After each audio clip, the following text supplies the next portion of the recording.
Hello दोस्तों, नमस्कार। SM किसी चैनल में मैं आप सभी लोगों का दिल से बहुत बहुत स्वागत करता हूं। दोस्तों, इस वीडियो में हम लोग कवर करने वाले एक बहुत ही इंटरेस्टिंग टॉपिक, मतलब देखिए, अगर आप इन्वेस्टर हो तो जैसे मैंने आपको बताया कि आपको क्या करना पड़ेगा, लॉन्ग टर्म इन्वेस्टमेंट के बारे में सोचना पड़ेगा, तभी जाके आपके जीतने के रिटर्न्स कमाने के चांसेस बढ़ जाते हैं। उसमें भी जैसे कि मैंने हमेशा आपको सिखाया है कि बिजनेस के ऊपर ही आपका फोकस यहाँ पे रहना चाहिए, ठीक है, शेयर के ऊपर नहीं। कंपनी का जो बिजनेस रहता है वो अगर अच्छा करेगा तो आपका शेयर भी अच्छा करेगा। कंपनी का बिजनेस डूब रहा है तो आपका शेयर भी यहाँ पे डूबने वाला है, ठीक है। एंड बिजनेस में भी सबसे इंपॉर्टेंट चीज़ क्या होती है? ग्रोथ। तो ये चीज़ें मैं अच्छी तरीके से आपको सिखा चुका हूँ, बार बार मैं रिपीटेशन करते रहता हूँ। आप 10 साल के बाद भी अगर मेरे वीडियोस को देखोगे तो आपको हर वीडियो में यही पैटर्न कंटिन्यू होते हुए देखने को मिलने वाला है, क्योंकि ये चीज़ें अगर आपके दिमाग में चली गई तो फिर आप शेयर मार्केट में सही डायरेक्शन में चले जाओगे एंड फिर आपके सक्सेसफुल होने के चांसेस बढ़ जाते हैं। अब जैसे कि ग्रोथ की बात करें तो ये भी पॉइंट मैंने बार बार रिपीट किया है कि फ्यूचर ओरिएंटेड सेगमेंट, नए नए बिजनेस, नए टेक्नोलॉजी वाले टाइप के जो बिजनेस होते हैं, न्यू एज बिजनेस होते हैं, सनराइजिंग सेक्टर होते हैं, वहाँ को अगर आप स्टडी करोगे ज़्यादा तो आपको ज़्यादा रिटर्न्स मिलने के चांसेस, मतलब आप ज़्यादा कमा सकते हो, पॉसिबिलिटी वहाँ पे ज़्यादा होती है, ठीक है। सो अभी का जो टॉपिक है दोस्तों, यहाँ पे किससे रिलेटेड बात होने वाली, तो दोस्तों यहाँ पे बात होने वाली है नॉर्मल बिजनेस के बारे में। किसी ने बहुत ही अच्छा सवाल भी पूछा था, सर फ्यूचर ओरिएंटेड बिजनेस तो समझ में आ गया, आपने इतनी बार वीडियो बनाया, जैसे कि ड्रोन की बात कर ले, सेमीकंडक्टर की बात कर ले, एआई की बात कर ले, ठीक है, एयर टैक्सी की अगर हम लोग बात कर ले, ठीक है, ऐसे बहुत सारी चीज़ें हम लोग को देखने को मिल जाती है जो फ्यूचर ओरिएंटेड सेगमेंट में रहती थी। बट नॉर्मल बिजनेस में भी अगर देखा गया तो कोई अपॉर्चुनिटी रहेगी क्या? तो यस दोस्तों, नॉर्मल बिजनेस में भी अपॉर्चुनिटी, यहाँ पे भी आपको ग्रोथ देखने को यहाँ पे मिल सकती है। और इस वीडियो में हम लोग ऐसे 10 बिजनेसेस की बात करने वाले हैं जो कि आप कह सकते कोई नए बिजनेस नहीं है, कई सालों से चल रहे हैं, पर यस इसमें आपको अच्छा खासा ग्रोथ देखने को यहाँ पे मिल सकता है। और ये मैं इंडिया के हिसाब से बात कर रहा हूँ, ठीक है, क्योंकि हम डेवलपिंग कंट्री है। सो यहाँ पे इस प्रकार के अपॉर्चुनिटीज काफ़ी ज़्यादा आपको देखने को मिल सकते हैं। तो ये 10 सेक्टर आप जरूर स्टडी यहाँ पे कर लेना, जो कि कोई फ्यूचर ओरिएंटेड नहीं है, नॉर्मल ही है, बट यहाँ पे भी अच्छे खासे रिटर्न्स बनने के चांसेस काफ़ी अच्छे रहेंगे। सो चलिए स्टार्ट करते हैं पहले सेक्टर के साथ। बट उससे पहले आप सभी लोगों को बताना चाहूँगा, स्टॉक मार्केट क्लासेस इस चैनल पे जो वीडियो आया है आज के दिन, शायद से आप लोगों ने यहाँ पे देख लिया होगा। अगर किसी ने नहीं देखा है तो देख लेना, काफ़ी इंपॉर्टेंट वीडियो है दोस्तों। लिंक ऊपर आई बटन पे मैंने यहाँ पे देके रखी हुई है, ठीक है। मल्टीबैगर शेयर्स कैसे, मतलब पहचानना होता है कि कोई स्टॉक कैसे मल्टीबैगर यहाँ पे बन सकता है फ्यूचर के बारे में, तो उसी से रिलेटेड ये वीडियो था। तो लिंक ऊपर आई बटन पे आपको मिल जाएगी। तो चलो वीडियो को कंटिन्यू कर लेते हैं पॉइंट नंबर 1 के साथ दोस्तों। Sector number 1, hospital. अब बताओ मुझे, हॉस्पिटल क्या ये कोई नया सेक्टर है? बिल्कुल भी नहीं। मेडिकल सेक्टर की बात कर ले, हॉस्पिटल की बात कर ले, ठीक है।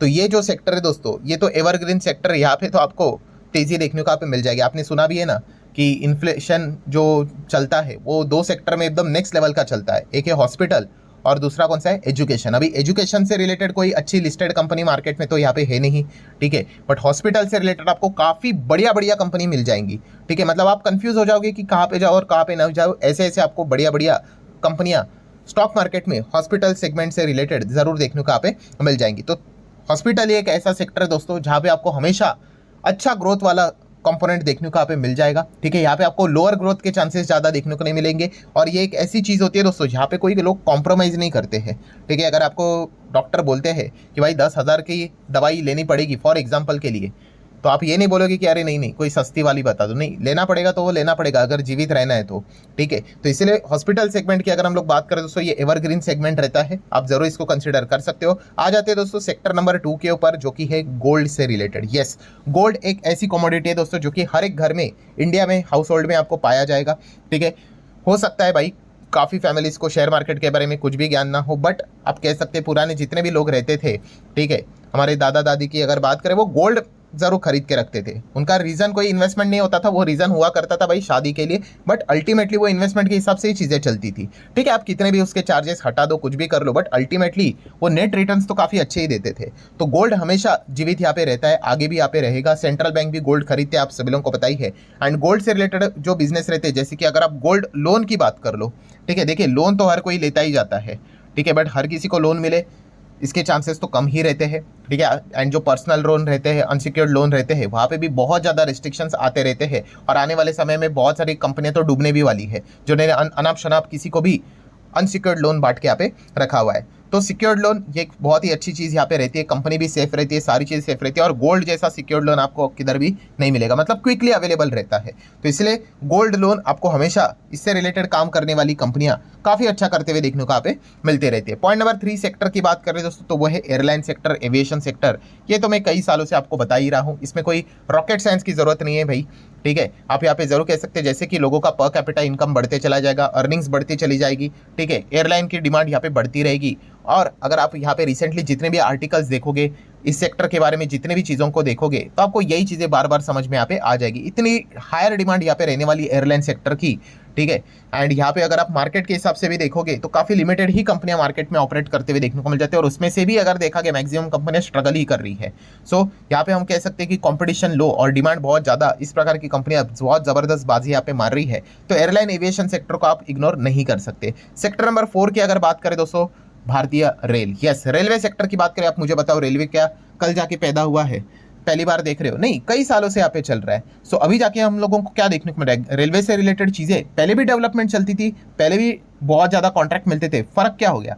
फर्क ये हो गया कि अभी रेलवे स्टॉक्स मार्केट में आ चुके हैं, ठीक है। सरकार ने क्या कर दिया, डाइवेस्टमेंट कर दिया, ठीक है। जितने भी आपको रेलवे कंपनियां देखने को मिलती थी, ये पहले नहीं हुआ करती थी, ये अभी सरकार ने क्या कराया, कुछ कुछ स्टेक अपना निकल कर मार्केट में लिस्ट करवाया नहीं, तो इसके बाद आपको ये रेलवे कंपनियां भी बाजार में अवेलेबल होती हुई देखने को यहाँ पे मिल चुकी है। एंड आप देख ही सकते हो इनमें क्या कमाल की ग्रोथ देखने को मिल जाती है। हाँ, इम्पेशेंट जो रहता है भाई, उसके लिए मार्केट में कोई स्थान नहीं है भाई। जिसको ऐसा लगता है कि अभी 100 की कंपनी 2000 हो गई, अब वो 2000 पे खरीद कर बैठ चुका है, ठीक है, वो उसका कुछ नहीं होने वाला है, क्योंकि वो प्राइस को देखकर यहाँ पे क्या हो चुका है, निवेश करके बैठ चुका है। जिसको लॉजिक क्लियर होता है, फंडा क्लियर होता है कि बिजनेस कितने बड़े बन सकते हैं करके, वो प्रॉपरली चुपचाप बैठ जाता है, क्योंकि कभी भी जो जंप आती है ना वो 6 महीने में ही जंप रहेगी, ठीक है। बट उसके लिए आपको 6 साल भी होल्ड करना पड़े, और वो भी हो सकता है 0 रिटर्न्स पे होल्ड करना पड़े। तो ये चीज़ें हम लोग को काफ़ी बार देखने को मिल जाती है। तो रेलवे सेक्टर कोई यहाँ पे खत्म नहीं हुआ है, ठीक है, ये हमेशा चलने वाला सेक्टर रहेगा। बट वो आपके हिसाब से नहीं चलेगा कि मैंने अभी रिटर्न्स कमाने के लिए, मतलब अभी पैसे डाले हैं कि भागना चाहिए करके, ऐसा बिल्कुल भी नहीं। आप पक्कर बोर होकर निकल जाओगे, उसके बाद ही वो तेजी दिखाएगा, ठीक है। तो अगर आप बहुत लंबा खेलना चाहते हो तो रेलवे कंपनी जरूर आपके रडार में यहाँ पे होनी चाहिए। आ जाते सेक्टर नंबर 5 की ओर, वो है डिफेंस। डिफेंस सेक्टर की अगर हम लोग बात करें दोस्तों, तो ये भी सेक्टर जैसे रेलवे के साथ ही मैंने आपको बताया था, ये भी काफ़ी अच्छा करेगा। और काफ़ी लोग आज भी मुझे कमेंट सेक्शन में पूछते रहते हैं, अरे सर आपने पहले बताया था, अभी हमारे पास डिफेंस में काफ़ी अच्छे रिटर्न्स बन चुके हैं। आपको क्या लगता है डिफेंस सेक्टर क्या आगे भी अच्छा कर पाएगा? मैंने जैसे आपको बताया भाई, जब तक हमारा डिफेंस बजट $100 बिलियन को क्रॉस नहीं करता, हम अभी भी डिफेंस के मामले में काफ़ी पीछे है। ये मेरा पर्सनल मानना है, क्योंकि जिस प्रकार से मतलब जो कंट्री जिनके साथ हम बॉर्डर शेयर्स करते हैं, ठीक है, वहाँ पे डिफेंस बजट 70-75 बिलियन डॉलर के आसपास होना, ठीक है, ओके चीज़ लगती है, ठीक है। बहुत ज़्यादा डिफेंस बजट हमारा होना चाहिए, ठीक है, क्योंकि जैसे मैंने कहा कि अगर बॉर्डर सुरक्षित रहेंगे, देश सुरक्षित रहेगा, तो हम आगे की चीज़ें यहाँ पे कर सकते हैं। सो ज़रूर डिफेंस सेक्टर में भी काफ़ी स्कोप रहेगा, बट वहाँ पे भी सेम ही पैटर्न है। मतलब रेलवे जैसे भागते हुए देखने को मिला, डिफेंस भाग रहा है, इसलिए हर कोई उसके पीछे चल रहा है, ठीक है। आपका लॉजिक क्लियर होना चाहिए भाई, चीज़ें बड़े होने के लिए काफ़ी समय यहाँ पे रुकना पड़ता है। जिन्होंने लंबे समय तक होल्ड किया था उनके रिटर्न्स बहुत अच्छे बने, जिन्होंने अभी अभी निवेश करके वो एक्सपेक्ट करे कि एकदम रातों रात कुछ चमत्कार हो जाए, तो वो हाईली इनप्रैक्टिकल आप कह सकते हैं एक्सपेक्टेशन लेकर यहाँ पे चल रहे हैं, ठीक है। सो ये कुछ पॉइंट्स भी आपके क्लियर होने चाहिए, सेक्टर में तो दम है। नेक्स्ट अगर बात करें दोस्तों, पॉइंट नंबर 6 किसके बारे में? इंफ्रास्ट्रक्चर। यस, डेवलपिंग कंट्री है भाई, डेवलप बनना है तो इंफ्रास्ट्रक्चर के ऊपर तो खर्चा यहाँ पे करना ही पड़ेगा। एंड इंफ्रास्ट्रक्चर से रिलेटेड अगर हम लोग बात करें, काफ़ी कुछ स्कोप हम लोग को देखने को यहाँ पे मिलता रहता है। सो इंफ्रा वाली कंपनियां भी आप अपने रडार के ऊपर जरूर यहाँ पे रख सकते हो। देन दोस्तों पॉइंट नंबर 7 की अगर हम लोग बात करेंगे, एग्रीकल्चर। क्या खेती हम लोग क्या अभी नया शुरू किया है? नहीं, कई समय से चल रहा है। हमारा देश तो आपको पता ही है एग्रीकल्चर के ऊपर ही निर्भर यहाँ पे रहता है, मैक्सिमम लोगों की जो आय है, इसलिए एग्रीकल्चर इनकम के ऊपर भी कितना टैक्स लगता है? 0, कोई भी टैक्स यहाँ पे नहीं लगता है। सो एग्रीकल्चर सेक्टर भी काफ़ी ज़बरदस्त यहाँ पे रहता है, यहाँ पे भी आप क्या कर सकते हो, जरूर फोकस रख सकते हैं, अच्छी ग्रोथ आपको जरूर देखने को मिल जाती है। नेक्स्ट दोस्तों सेक्टर नंबर 8 की अगर हम लोग बात करें दोस्तों, वो है share market itself. Yes, stock market ये भी एक सेक्टर ही तो है इतना बड़ा। इससे रिलेटेड आपको कितने बिजनेसेस मिल जाते हैं, डिपॉजिटरी रहता है, म्यूचुअल फंड वाला बिजनेस देखने को मिल जाता है, ब्रोकर वाला रहता है। हालांकि इसमें आपकी सिलेक्शन सही होना चाहिए, ठीक है। जैसे मैंने कहा है कि कोई सेक्टर खराब नहीं होता, आपका स्टॉक सिलेक्शन अच्छा होना चाहिए। अगर आप मतलब बोलते हैं ना खराब कंपनियां में जाके पैसा अगर लगाकर आओगे तो फिर पैसा डूबेगा ही ना। अपने अच्छे कंपनी को चुनना होता है, ठीक है।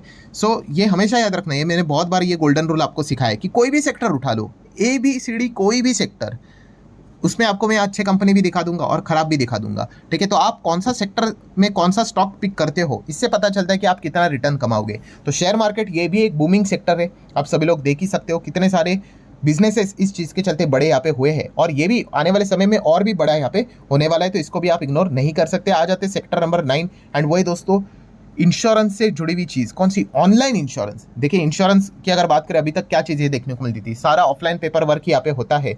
सो ऑनलाइन इंश्योरेंस के ऊपर आप क्या कर सकते हो, ध्यान यहाँ पे रख सकते हो। यहाँ पे भी आपको अच्छी खासी ग्रोथ देखने को यहाँ पे मिल सकती है। प्लस अगर हम लोग बात करें दोस्तों, तो खास करके जैसे कि हमारे पहले शेयर्स फिजिकल फॉर्म में हुआ करते थे, अभी आप शेयर खरीदते, आपने शेयर सर्टिफिकेट देखा फिजिकल फॉर्म में नहीं, क्यों? डीमैटेराइजेशन, मतलब डीमैट फॉर्म में वो सारी चीज़ें देखने को मिली। सेम वैसे ही ई इंश्योरेंस हम लोग को डीमैट फॉर्म में अभी देखने को मिल रहा है, मैंडेटरी हो चुका है।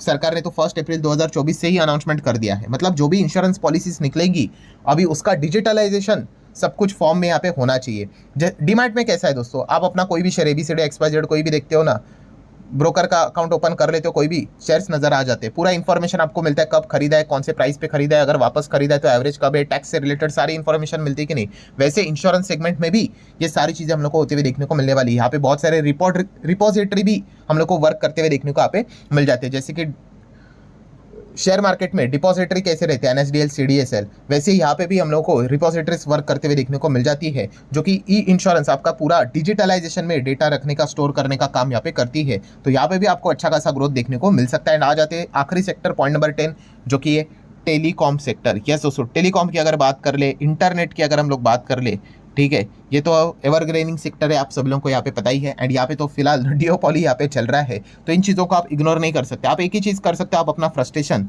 कमेंट सेक्शन में निकाल सकते हो, सोशल मीडिया में निकाल सकते हो, अगर किसी ने प्राइजेस डबल कर दिए, ट्रिपल कर दिए, क्योंकि ज़्यादा वाइड ऑप्शंस अवेलेबल ही नहीं है। सो अगर वाइड ऑप्शंस अवेलेबल नहीं होंगे तो टेलीकॉम सेगमेंट में जो भी कंपनियां हैं वो अच्छा कमाई यहाँ पे करती रहेगी। ठीक है, तो ये भी एक सेक्टर ऐसा है दोस्तों जहाँ पे आपको अच्छी खासी ग्रोथ देखने को यहाँ पे मिल ही जाएगी। सो आप इन 10 सेक्टर को क्या कर सकते हो, अपने साइड से स्टडी यहाँ पे कर सकते हो, और ये सारे के सारे सेक्टर आप देख सकते हो दोस्तों, कोई फ्यूचर ओरिएंटेड सेक्टर नहीं है। ठीक है, ये नॉर्मल सेक्टर ये कई सालों से यहाँ पे चल रहे थे, जो कि आगे भविष्य में भी यहाँ पे चलने वाले हैं, और यहाँ पे आप अच्छी ग्रोथ एक्सपेक्ट यहाँ पे कर सकते हो। सो आशा करता हूं दोस्तों वीडियो हेल्पफुल लगा होगा, यूनिक लगा होगा, चाहो तो लाइक एंड शेयर कर सकते हो। मिलते हैं नेक्स्ट वीडियो में, तब तक के लिए बाय बाय।